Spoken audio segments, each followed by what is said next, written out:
नमस्कार दोस्तों, मैं अमर कडाले आप सभी का फिर से एक बार स्वागत करता हूं बुद्धि ब्लेंडेड लर्निंग चैनल में।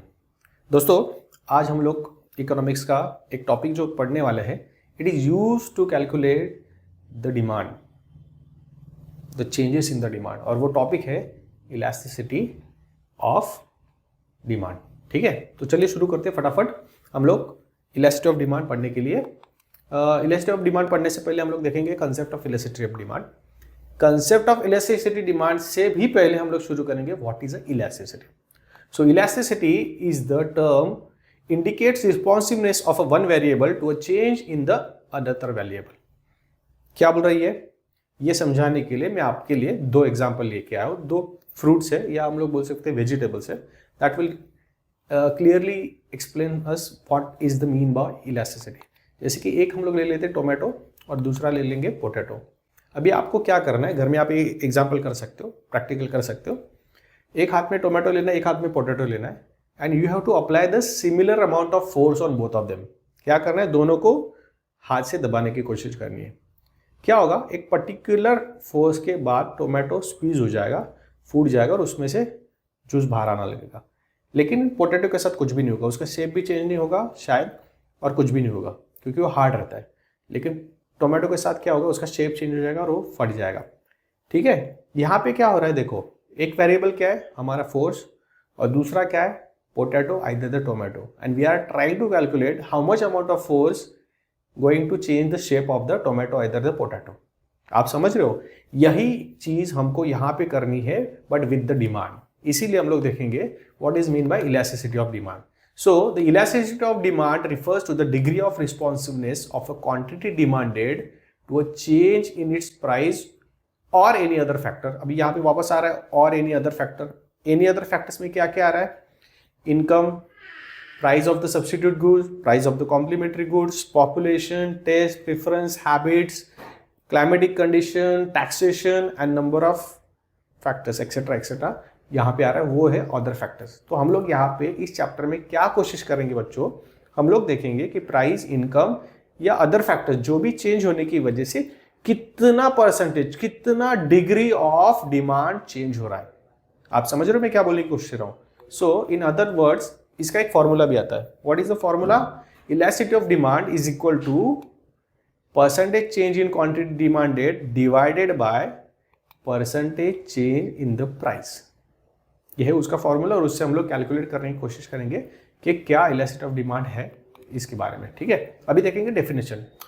इसका डेफिनेशन लिखा हुआ है अल्फ्रेड मार्शल ने। What he says, elasticity of demand is a great or a small according to the amount demanded which rises much or a little for a given fall in the price and quantity demanded falls much or little for a given rise in the price। मतलब क्या है, price increase और decrease होने की वजह से कितने amount of demand change हो रहा है, इसका कैलकुलेशन मतलब है इलास्टिसिटी ऑफ डिमांड।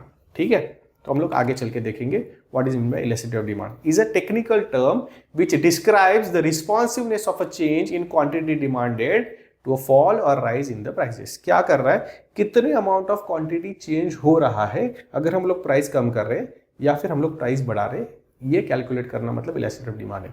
ये कहाँ पे यूज होने वाला है, सोचो कि आपके पास एक प्रोडक्ट है, आप मान लो मार्केट में आइसक्रीम बेच रहे हो और आपकी आइसक्रीम की प्राइस है 10 रुपया। तो आप कोशिश करोगे ज़्यादा से ज़्यादा प्रॉफिट अर्न करने की। कोई भी बिजनेस क्यों कर रहा है, प्रॉफिट अर्न करने के लिए। So how you will going to earn the profit more, by increasing the price either reducing the cost of the product. ठीक है, तो प्राइस प्रॉफिट अर्न करने के लिए आप क्या कोशिश कर रहे हो कि अगर मैंने प्राइस थोड़ा कम कर दिया तो क्या ज़्यादा लोग परचेस कर रहे हैं, डिमांड में कितना चेंज हो रहा है, that you have to calculate.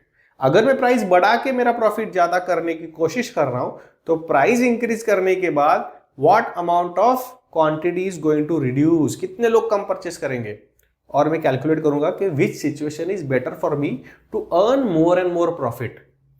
बच्चों समझ रहे हो मैं क्या बोलने की कोशिश कर रहा हूं। एक साधारण आइसक्रीम वाला है, वो उसका प्रॉफिट मैक्सिमाइज करने के लिए ये सिचुएशन ट्राई कर रहा है, that is called as he is trying to calculate elasticity of demand and with the help of it he is going to maximize his profit। ठीक है, आगे देखते हैं। In another words, it is the ratio of percentage change in quantity demanded of a commodity to the percentage change in price। इसका एक formula भी है, ये हम लोग आगे चल के देखें व्हाट इज द फॉर्मूला। उससे पहले देखेंगे इलास्टिसिटी ऑफ डिमांड के टाइप्स कितने कितने हैं। सबसे पहला आता है इनकम इलास्टिसिटी, दूसरा है क्रॉस इलास्टिसिटी एंड सबसे थर्ड एंड इंपॉर्टेंट है प्राइस इलास्टिसिटी ऑफ डिमांड। ठीक है, तो हम लोग क्या करेंगे अभी वन बाय वन सारे एक एक करके देखेंगे। सबसे शुरुआत पहले करेंगे income elasticity. What is income elasticity? Income elasticity refers to the change in degree of responsiveness of a change in quantity demanded to a change in the income only. यहाँ पे ओनली वर्ड है, देखो last हम लोग एक video देखा था वहां पे भी ओनली था। यहाँ पे ओनली क्यों लिखा गया है? क्योंकि other factors including price are going to be constant. Hello, income के अलावा कोई भी चीज चेंज नहीं होने वाली, न प्राइस, न पॉपुलेशन, न price of the complementary good, न complementary price of the substitute good, ना टेस्ट चेंज होने वाला है, ना प्रेफरेंस चेंज हो रहा है, ना टैक्सेशन चेंज हो रहा है। जो अदर फैक्टर्स है ना वो कोई भी चेंज नहीं हो रहा है, प्राइस भी चेंज नहीं हो रही। चेंज क्या हो रहा है? इनकम चेंज हो रहा है। इनकम चेंज होने के बाद कोई भी चीज की क्वांटिटी डिमांडेड में कितना चेंज होने वाला है, इसका कैलकुलेशन मतलब है इनकम इलास्टिसिटी। ठीक है, तो हम लोग देखेंगे इसका फॉर्मूला क्या है। फॉर्मूला ये है ED is equal to percentage change in quantity demanded divided by percentage change in the income. अब ये लिखते कैसे? सिंबॉलिकली ये देखिए, E Y, E stands for elasticity, Y stands for income, is equal to percentage, वो तो आपको पता है, बीच में एक ट्रायंगल लिखा हुआ है। ये ट्रायंगल को चेंज बोला जाता है। क्या बोला जाता है? चेंज।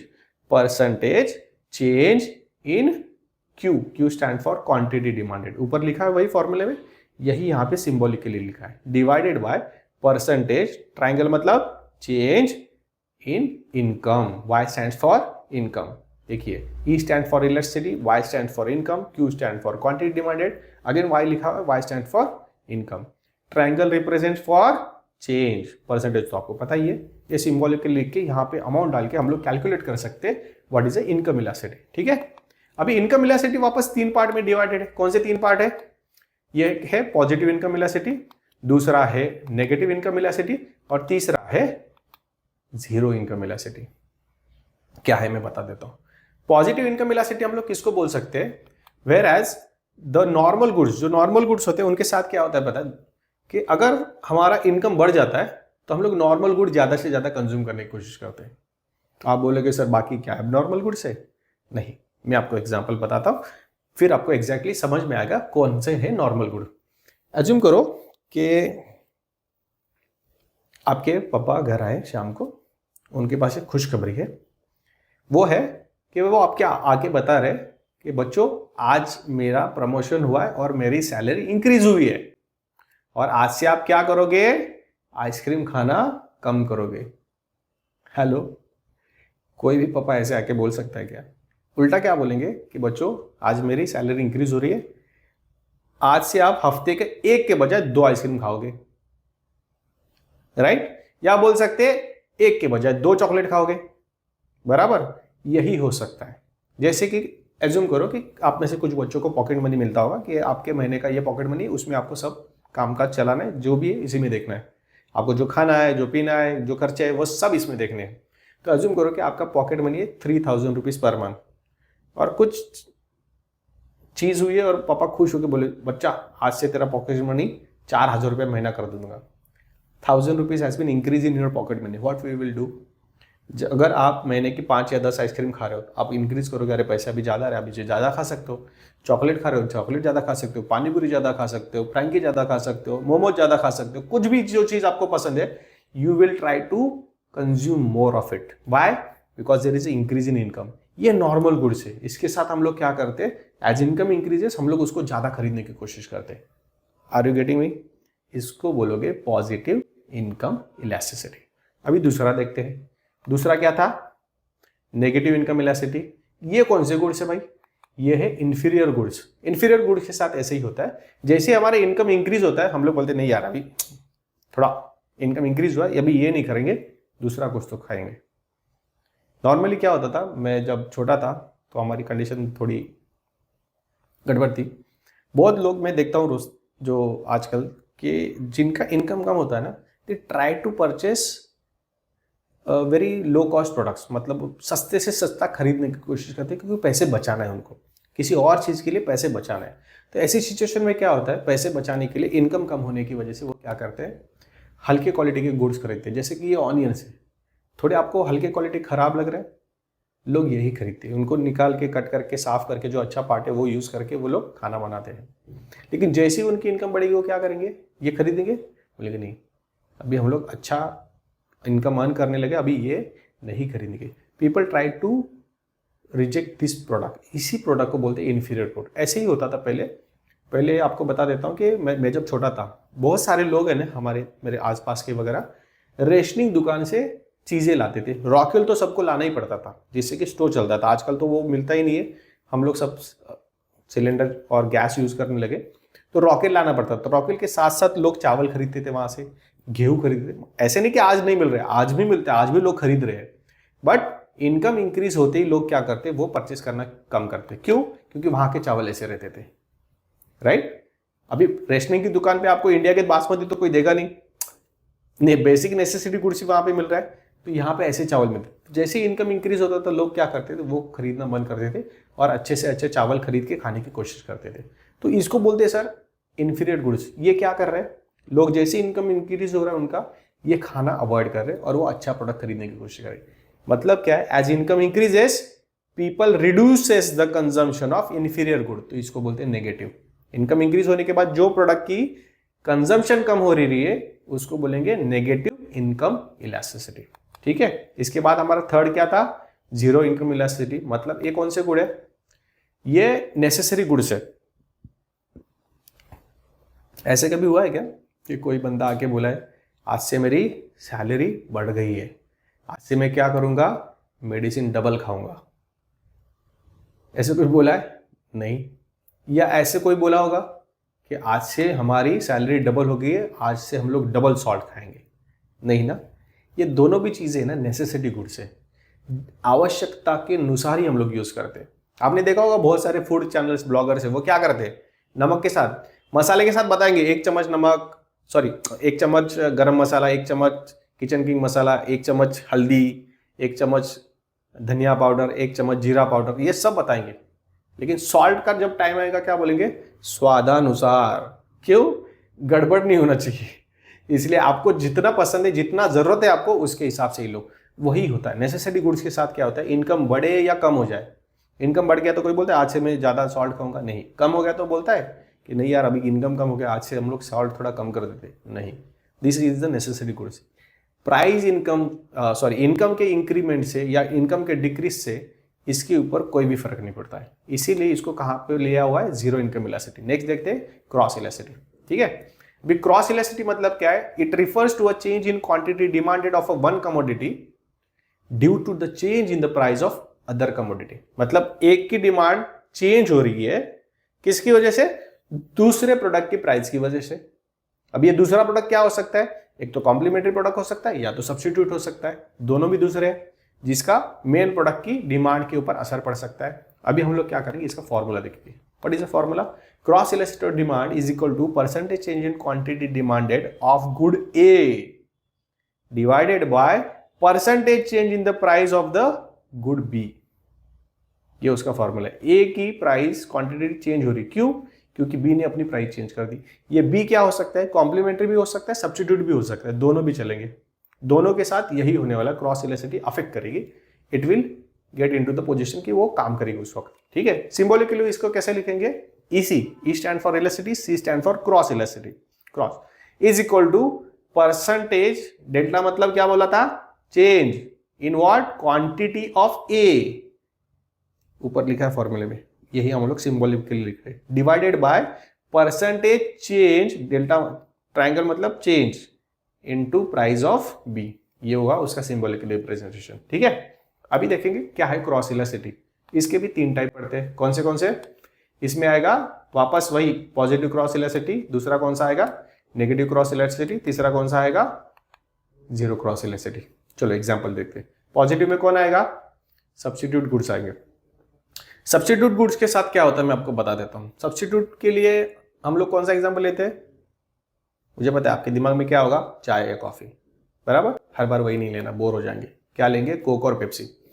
आप एज्यूम करो कि आप आपके दोस्तों के साथ गए हो कोई रेस्टोरेंट में और आपने ऑर्डर किया कि सर एक कोक का बोतल दे दीजिए। बहुत बार ऐसे होता है, वो बंदा आके बोलता है कि सॉरी सर हमारे पास कोक नहीं है, वी हैव अ पेप्सी, चलेगा आपको? मुझे एक बंदा ढूंढ के बताओ जो वहां पे बोलेगा नहीं नहीं नहीं मैं सिर्फ कोक ही पीता हूँ। नॉर्मली क्या होता है, ऐसा कोई नहीं बोलता है। हम लोग क्या बोलते हैं, अच्छा पेप्सी है क्या, ठीक है लेके आओ, बराबर। मोस्ट ऑफ द टाइम मेरे साथ ऐसे होते हैं, मुझे थम्सअप पसंद है, मैं होटल में जाता हूँ बोलता हूँ थम्सअप चाहिए, वो यही बोलते सॉरी सर थम्सअप नहीं है, कोक और पेप्सी है, चलेगा? मेरे पास ऑप्शन नहीं देते, मैं क्या बोलता ठीक है चलेगा। थोड़ा सा टेस्ट में डिफरेंस है। ये क्या है, सब्स्टिट्यूट है, एक नहीं रहेगा तो दूसरा चल जाता है। हम लोग मना नहीं करते, वी एक्सेप्ट दैट थिंग, इसको बोलते हैं सब्स्टिट्यूट। इसके साथ क्या होता है, देखो कोक उसने क्या बोला, ये दो सब्स्टिट्यूट है कोक और पेप्सी। एज्यूम करो कि कोक ने प्राइस बढ़ा दिया, ये बॉटल का प्राइस एज्यूम करते 40 है, इसका भी 40 है, इसने प्राइस क्या कर दिया, बढ़ा दिया। क्या होगा, पेप्सी की डिमांड के ऊपर वो बढ़ जाएगी। क्यों? क्योंकि सब्स्टिट्यूट महंगा है। ये जो प्रोडक्ट खरीदने वाले लोग थे वो शिफ्ट हो जाएंगे पेप्सी की तरफ। यहाँ पे क्या है, पॉजिटिव रिलेशनशिप है, इसका प्राइस इंक्रीज होगा, इसका डिमांड इंक्रीज होगा, प्रोपोर्शनेट इंक्रीज हो रहा है, इसको बोलते हैं पॉजिटिव क्रॉस इलास्टिसिटी। ठीक है, दूसरा देखेंगे, दूसरा क्या है, नेगेटिव क्रॉस इलास्टिसिटी। इसके साथ क्या आएगा, कॉम्प्लीमेंट्री प्रोडक्ट्स। कैसे, मैं बताता हूँ। ये देखो कॉम्प्लीमेंट्री है, बाइक चलती है पेट्रोल के बगैर? नहीं। लेकिन जब पेट्रोल की प्राइस इंक्रीज होगी, हेलो, पेट्रोल की प्राइस इंक्रीज होगी तो बाइक की डिमांड डिक्रीज होगी। समझ रहे हो आप, नेगेटिव इफेक्ट हो रहा है। जब ये इंक्रीज हो रहा है तो ये भी अगर इंक्रीज होता तो पॉजिटिव इंपैक्ट होता। लेकिन यहाँ पे क्या हो रहा है, ये इंक्रीज होने की वजह से उसकी डिमांड डिक्रीज हो रही है, इसकी प्राइस इंक्रीज होने की वजह से उसकी डिमांड क्या हो रही है, डिक्रीज हो रही है। This is known as negative cross elasticity. ठीक है, what is the last one, zero cross elasticity. जिस प्रोडक्ट का कोई लेना देना नहीं, ये प्रोडक्ट यहाँ पे आएगा। जैसे कि एग्जाम्पल ले लेते, वही पेट्रोल है और बाइक वाले, सॉरी साइकिल वाले, यहाँ पे बाइक नहीं है साइकिल है।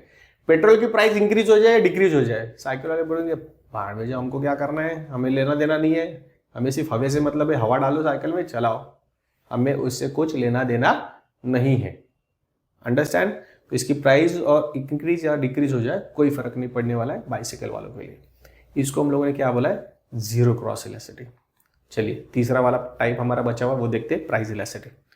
Price elasticity refers to the ratio of proportionate change in the quantity demanded of a commodity to a given proportionate change in the price only। यहाँ पे only है क्योंकि यहाँ पे सिर्फ प्राइस देख रहे हैं, अदर फैक्टर्स सारे के सारे क्या है, कांस्टेंट रहेंगे। यहाँ पे क्या अदर फैक्टर्स, इनकम, सब्स्टिट्यूट का प्राइस, कॉम्प्लीमेंट्री का price, population, test preference, habits, tradition, government taxation and etcetera etcetera.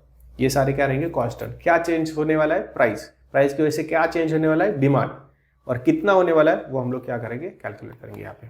ठीक है, सिंबॉलिकली कैसे लिखेंगे, EP is equal to, EP मतलब elasticity of price is equal to percentage change in quantity demanded divided by percentage change in the price. Symbolically कैसे लिखेंगे, EP is equal to percentage, triangle मतलब change, Q मतलब quantity, divided by percentage, triangle मतलब change, P मतलब price.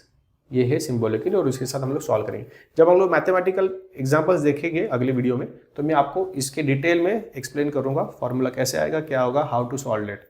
ठीक है, अभी हम लोग खाली कंसेप्ट यहाँ पे समझ रहे हैं। ठीक है, अभी price elasticity of price elasticity जो है वो कितने पार्ट में डिवाइडेड है, it is divided into 5 types. First कौन सा है, अभी देखो आप बोलोगे सर इनकम वाला 3 में था, क्रॉस वाला 3 में था, तो प्राइस वाला 5 में क्यों है? Because price elasticity of demand जब हम लोग कैलकुलेट करेंगे ना, we are going in to detail, क्योंकि सबसे इंपॉर्टेंट पार्ट होता है price, hello, and other factors हम लोग जो बोलते हैं ना। सो प्राइस इंपॉर्टेंट है, प्राइस को हम लोग माइन्यूट एग्जैक्टली डिटेल में एनालाइज करेंगे कि कितना चेंज हो रहा है। इसीलिए इसके 5 टाइप्स है। पहला वाला कौन सा है, परफेक्टली इलास्टिक डिमांड, दूसरा है परफेक्टली इन इलास्टिक डिमांड, तीसरा है यूनिटरी इलास्टिक डिमांड, चौथा है relatively elastic demand, and fifth one is that relatively inelastic demand. अभी मैं ये सारे पांचों के पांचों टाइप आपको नेक्स्ट वीडियो में समझाने वाला हूं। इसी में समझा दिया तो वीडियो बड़ा हो जाएगा, इसलिए मैं यहाँ पे रुक रहा हूँ। नेक्स्ट वीडियो जिसमें ये सब समझाया हुआ उसका लिंक मैंने ऊपर दिया हुआ है, उसमें जाके देखिए, या बोधी ब्लेंडेड लर्निंग के यूट्यूब चैनल पे जाइए, वहां पे 12th इकोनॉमिक सीरीज की अलग से सीरीज बनी, इसमें आपको सारे 12th के चैप्टर्स मिल जाएंगे। वैसे ही 11th की बनी हुई, वहां पे भी आपको सारे के सारे चैप्टर्स सीरियली मिल जाएंगे, आपको ढूंढने की जरूरत नहीं पड़ेगी। ठीक है, वीडियो अच्छा लगा तो कमेंट करना, it gives me the boost to make more and more videos for you. अच्छा से अच्छा और एक्सप्लेन करने की एक क्या होती है, इच्छा आ जाती है कि यार बच्चों को पसंद आ रहा है, मुझे और अच्छा बनाना चाहिए। ठीक है, शेयर कीजिए दोस्तों के साथ, उनको भी फायदा होना चाहिए। तब तक के लिए थैंक यू सो मच। मिलते हैं अगले वीडियो में।